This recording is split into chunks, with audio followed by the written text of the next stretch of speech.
अपने हाथ बार बार साबुन और गर्म पानी से धोएं, खासकर खाने से पहले। 2. अपनी आंखें साफ रखें। अपनी आंखों से किसी भी तरह के स्राव को दिन में कई बार ताज़ी रुई या कागज के तौलिए से धोएं। नमस्कार friends and viewers, myself doctor Amardeep Das और हमारे channel best homeopath in town में आपका स्वागत है। फ्रेंड्स, आज हम आंखों में होने वाले कॉमन इन्फेक्शन कंजंक्टिवाइटिस के बारे में बात करने वाले हैं, जो आजकल बहुत ज्यादा कॉमन हो गया है, जिसने लोगों को चश्मे लगाने पे मजबूर कर दिया है। हम जानेंगे कि कंजंक्टिवाइटिस क्या है, कैसे होते हैं, इसके डायग्नोसिस, ट्रीटमेंट और मैनेजमेंट कैसे कर सकते हैं। उत्तर जानने के लिए कृपया वीडियो देखें। तो चलिए शुरू करते हैं अपना वीडियो।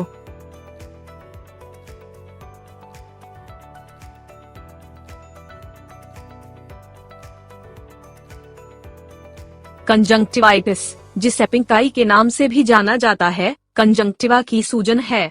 कंजंक्टिवा पतला स्पष्ट ऊतक है जो आंख के सफेद हिस्से पर स्थित होता है और पलक के अंदर की रेखा बनाता है। बच्चों को यह प्रॉब्लम सबसे ज्यादा होते हैं। यह अत्यधिक संक्रामक हो सकता है। यह स्कूलों और डे केयर केंद्रों में तेजी से फैलता है, लेकिन यह शायद ही कभी गंभीर होता है। इससे आपकी दृष्टि को नुकसान पहुंचने की बहुत कम संभावना है, खासकर यदि आप इसका इलाज तुरंत कराते हैं तो। जब आप इसके प्रसार को रोकने के लिए सावधानी बरतते हैं और वे सभी चीजें करते हैं जो आपके डॉक्टर सुझाते हैं, तो पिंक आई बिना किसी दीर्घकालिक समस्या के ठीक हो जाती है। तो पिंक आई का क्या कारण है? इसके लिए कई चीजें जिम्मेदार हो सकती हैं, जिनमें शामिल हैं वायरस, जिसमें सामान्य सर्दी का कारण बनने वाले प्रकार भी शामिल हैं, बैक्टीरिया, शैम्पू, गंदगी, धुआं और फूल, क्लोरीन जैसे उत्तेजक पदार्थ, आई ड्रॉप के प्रति प्रतिक्रिया, डॉट, पराग, धूल या धुएं जैसी चीजों से एलर्जी की प्रतिक्रिया, या यह एक विशेष प्रकार की एलर्जी के कारण हो सकता है जो कॉन्टैक्ट लेंस पहनने वाले कुछ लोगों को प्रभावित करती है। Fungi, amoebas and parasites. तो चलिए देखते हैं पिंक आई के लक्षण क्या हैं। वे सूजन के कारण पर निर्भर करते हैं, लेकिन इसमें शामिल हो सकते हैं आँख या भीतरी पलक के सफेद भाग में लालिमा, कंजंक्टिवा में सूजन, सामान्य से अधिक आंसू, गाढ़ा पीला स्राव जो पलकों पर जम जाता है, खासकर सोने के बाद, और इससे आपकी पलकें बंद हो सकती हैं। आँख से हरा या सफेद स्राव निकलना, आँखों में जलन, धुंधली दृष्टि, प्रकाश के प्रति अधिक संवेदनशील, सूजी हुई लिम्फ नोड्स, अक्सर वायरल संक्रमण से। तो आइए देखते हैं नेत्रश्लेष्मलाशोथ का निदान कैसे किया जाता है। यह मत समझिए कि सभी लाल, चिड़चिड़िया सूजी हुई आँखें पिंक आई, वायरल नेत्रश्लेष्मलाशोथ है। आपके लक्षण मौसमी एलर्जी, स्टाई, इरिटिस, चालाजियन, पलक के साथ ग्रंथि की सूजन या ब्लेफराइटिस, पलक के साथ त्वचा की सूजन या संक्रमण के कारण भी हो सकते हैं। आपका नेत्र चिकित्सक आपसे आपके लक्षणों के बारे में पूछेगा और आपकी आंखों की जांच करेगा, और प्रयोगशाला में परीक्षण करने के लिए आपकी पलक से कुछ तरल पदार्थ लेने के लिए रुई के फाहे का उपयोग कर सकता है। इससे उन बैक्टीरिया या वायरस को ढूंढने में मदद मिलेगी जो नेत्रश्लेष्मलाशोथ का कारण बन सकते हैं, जिनमें वे भी शामिल हैं जो यौन संचारित रोग का कारण बन सकते हैं। तब आपका डॉक्टर सही उपचार लिख सकता है। तो आइए देखते हैं पिंकी का इलाज क्या है। कृपया ध्यान दें कि उपचार कारण पर प्रतिबंधात्मक है। वायरस, इस प्रकार की पिंक आई अक्सर उन वायरस के कारण उत्पन्न होती है जो सामान्य सर्दी का कारण बनते हैं। जिस तरह सर्दी को अपना कोर्स जारी रखना चाहिए, वही पिंक आई के इस रूप के लिए भी सच है, जो आमतौर पर 4 से 7 दिनों तक रहता है। याद रखें, यह बहुत संक्रामक हो सकता है, इसलिए इसे फैलने से रोकने के लिए हर संभव प्रयास करें। एंटीबायोटिक्स वायरस से होने वाली किसी भी चीज में मदद नहीं करेंगे।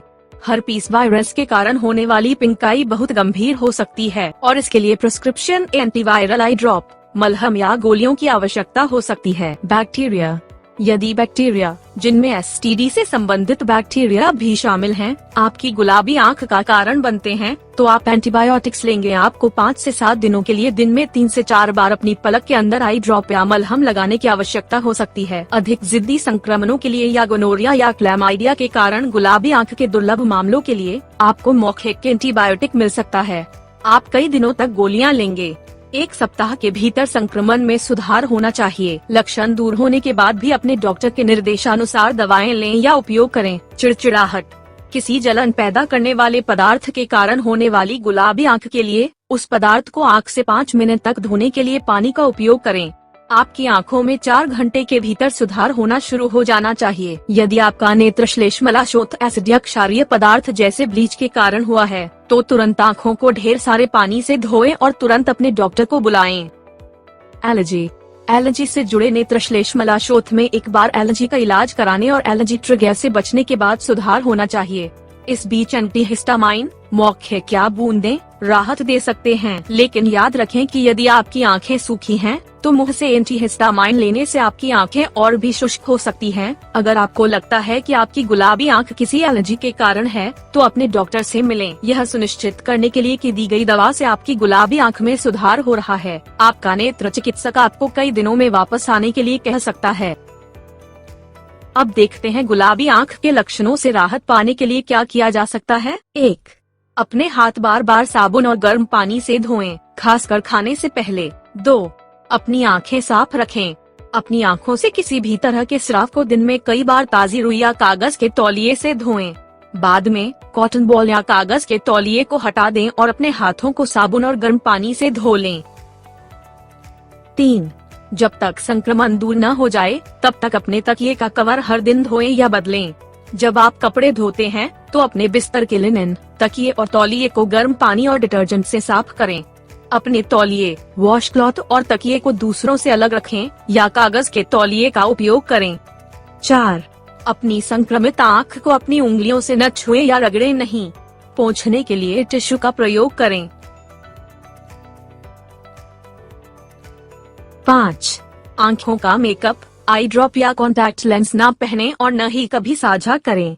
जब तक आपकी आँख ठीक न हो जाए तब तक चश्मा पहनें और डिस्पोजेबल लेंस को फेंक दें या लंबे समय तक पहनने वाले लेंस और सभी आईवेयर केस को साफ करना सुनिश्चित करें। 6. गर्म सेक का उपयोग करें, जैसे कि गर्म पानी में भिगोया हुआ कपड़ा। इसे दिन में 3 से 4 बार कुछ मिनट के लिए अपनी आंखों पर लगाएं। यह दर्द को कम करता है और आपकी पलकों पर बनने वाली कुछ पपड़ी को तोड़ने में मदद करता है। आई ड्रॉप सीमित करें। जब तक आपका नेत्र चिकित्सक आपको न कहे, कुछ दिनों से अधिक उनका उपयोग न करें। इससे लालिमा और भी बदतर हो सकती है। 8. अपनी आंख पर पैच न लगाएं। इससे संक्रमण और बिगड़ सकता है। 9. अपनी आंखों को गंदगी और अन्य चीजों से बचाएं जो उन्हें परेशान करती हैं। 10. गैर परिचित कृत्रिम आंसू, एक प्रकार की आई ड्रॉप, आपकी गुलाबी आंख का कारण बनने वाली जलन पैदा करने वाली चीजों से होने वाली खुजली और जलन को कम करने में मदद कर सकती है। लेकिन आपको अन्य प्रकार की आई ड्रॉप्स का उपयोग नहीं करना चाहिए, क्योंकि वे आंखों में जलन पैदा कर सकती हैं, जिनमें आंखों की लालिमा का इलाज करने के लिए प्रचारित दवाएं भी शामिल हैं। असंक्रमित आंख में बूंदों की एक ही बोतल का उपयोग न करें। तो दोस्तों, हम वीडियो के अंत तक पहुंच चुके हैं और मुझे उम्मीद है कि आपने उपरोक्त वीडियो से बहुत कुछ सीखा होगा। इसके अलावा बाजार में अब कई दवाइयाँ, आई ड्रॉप भी उपलब्ध हैं जिनका आप उपयोग कर सकते हैं और लाभ उठा सकते हैं। 1. मोक्सीफ्लोक्सासिन आई ड्रॉप। 2. सिप्रोफ्लोक्सासिन आई ड्रॉप। 3. आंसुओं को ताज़ा करने वाली आई ड्रॉप्स आदि। यह सब कंजंक्टिवाइटिस के बारे में था। आशा है कि आप सभी ने वीडियो का आनंद लिया होगा।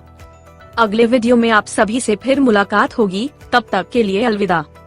यदि आपके पास चिकित्सा संबंधी कोई प्रश्न है, तो मुझे doctor.amradeep@yahoo.com पर ईमेल करें।